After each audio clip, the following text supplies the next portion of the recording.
Okay, so you know how you were sharing those thoughts on software testing? Yeah. Well, we've been like really diving deep into all that stuff. Yeah. And one thing, that really sticks out as super, super important Right. is how to make sure that the software, all the software we depend on, doesn't just work, in some perfect lab setting, Oh, yeah. but out in the real world, right? When people are using it constantly and like really putting it through its paces. Absolutely. That's the key. Right. You got to make sure it can handle the real world.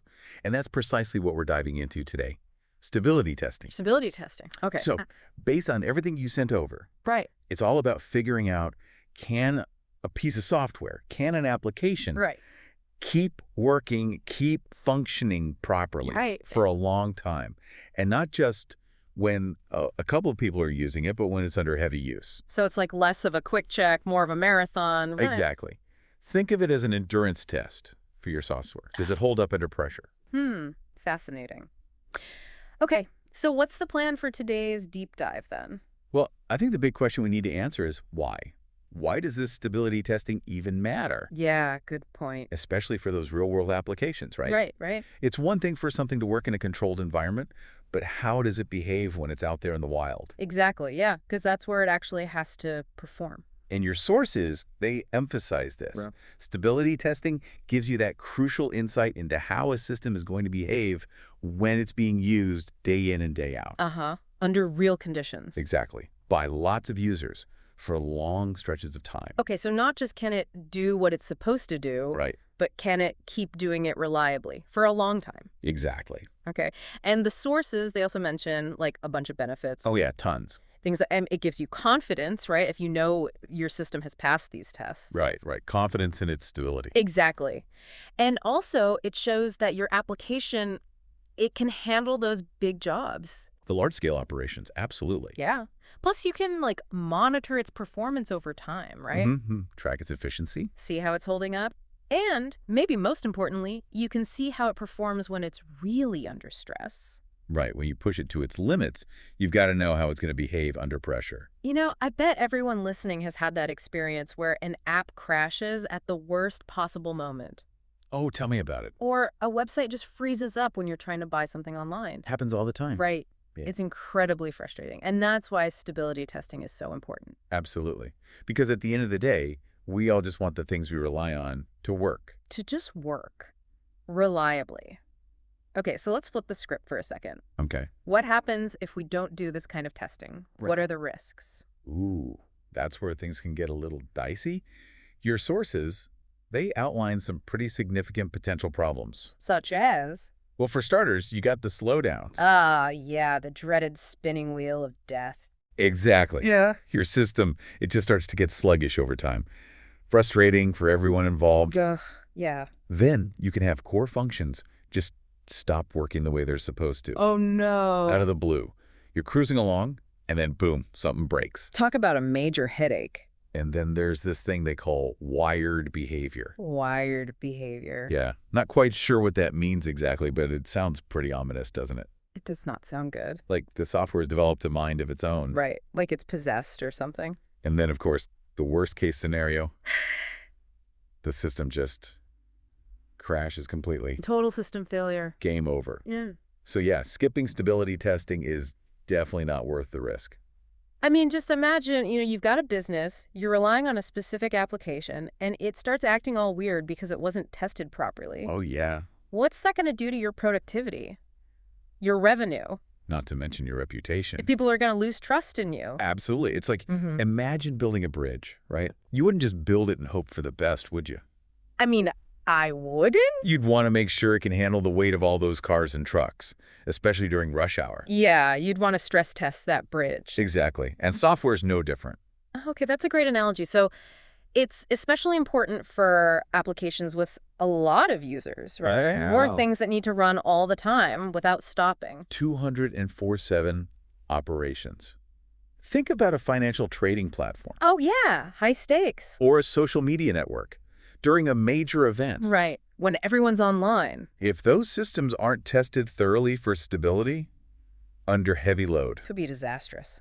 Okay, so let's get specific. Okay. The sources, they give a couple of examples of like real-one stability testing. Right. The first one is online shopping websites. Ah, yes, the e-commerce giants. We've all used them, and we've all probably experienced those frustrating moments when they slow down or crash, especially during a big sale. Yes. Oh, especially during those big sales, when everyone's trying to snag a deal at the same time. Right.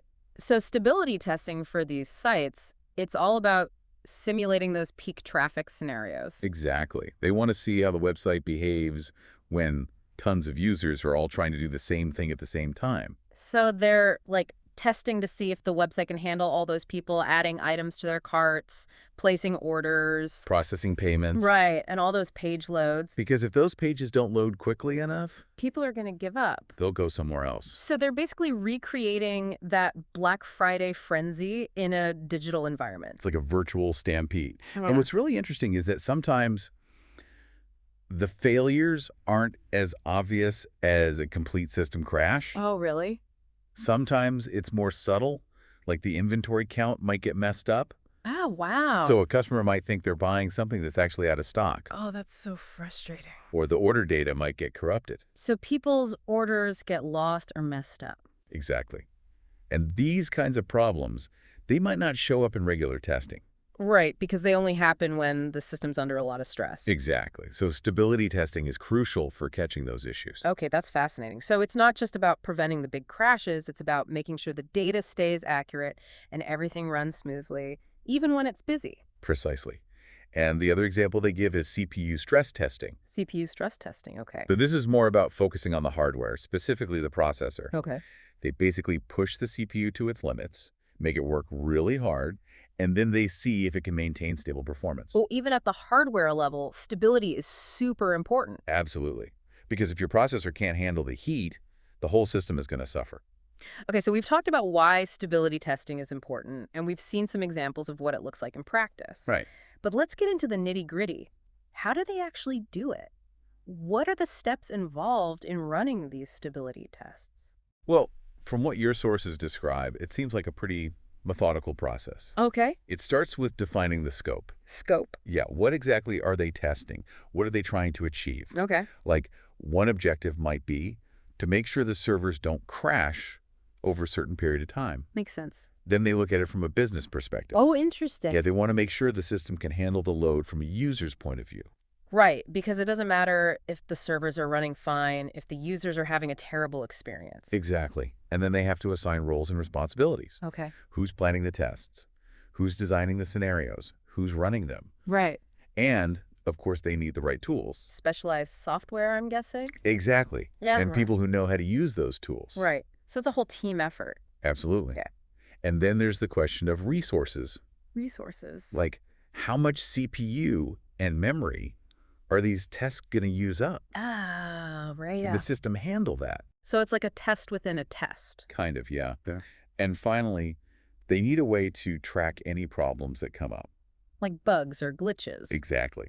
And then they have to figure out how to fix those problems. So it's not just about running the tests, it's about analyzing the results and making improvements. Precisely. It's a whole cycle. Okay, that's a lot to think about. It is.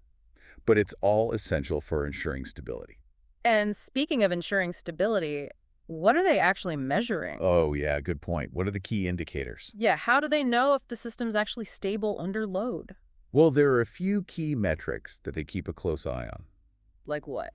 One of the most important ones is transaction response times. Transaction response times. Okay. So this is basically measuring how long it takes for the system to complete a specific task. So, like, if you're buying something online, how long it takes from clicking buy to getting the confirmation? Exactly. And they look at the average response time, and they also look for any spikes or inconsistencies. Because even if the system doesn't crash, if it's constantly slow or unpredictable, that's a bad user experience. Absolutely. Okay, what else? They also measure hits per second. Hits per second. Yeah, that's the number of requests that the server's getting from users every second. That's a measure of traffic, Yeah, basically. exactly. Okay. And then there's throughput.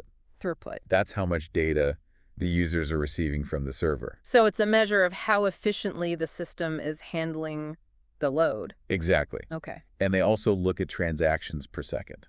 So that's the total number of transactions that the system's processing. Exactly. Both successful and unsuccessful ones. Okay, so they're looking at the system's responsiveness, how much traffic it can handle, how efficiently it's processing data, and its overall capacity. Precisely. That's pretty comprehensive. It is. And it gives them a really good picture of how the system's performing under pressure. And then on top of all that, they're also monitoring the system resources, right? Right.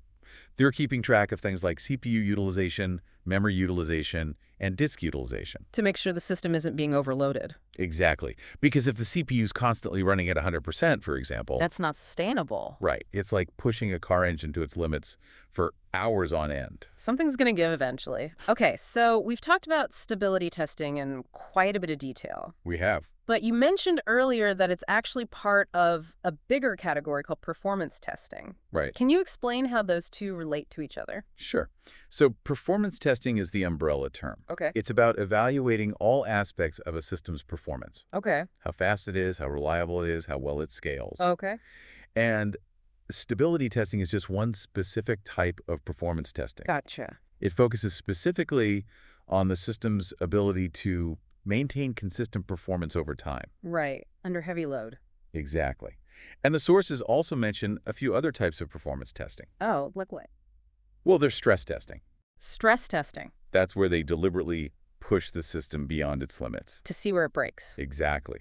And then there's spike testing. Spike testing. Yeah, that's where they simulate sudden bursts of traffic. So, like, if a website suddenly gets a ton of visitors all at once. Exactly. Okay. And then there's scalability testing. Scalability. That's about seeing how well the system can handle growth. So, like, if the number of users suddenly doubles or triples. Exactly. And then there's volume testing. Volume testing Yeah, that's about testing the system with huge amounts of data. to see how it performs under those conditions. Exactly. So all of these are different ways of looking at performance. Right, but stability testing is specifically about endurance. Exactly. It's about making sure the system can go the distance. Okay, that makes sense.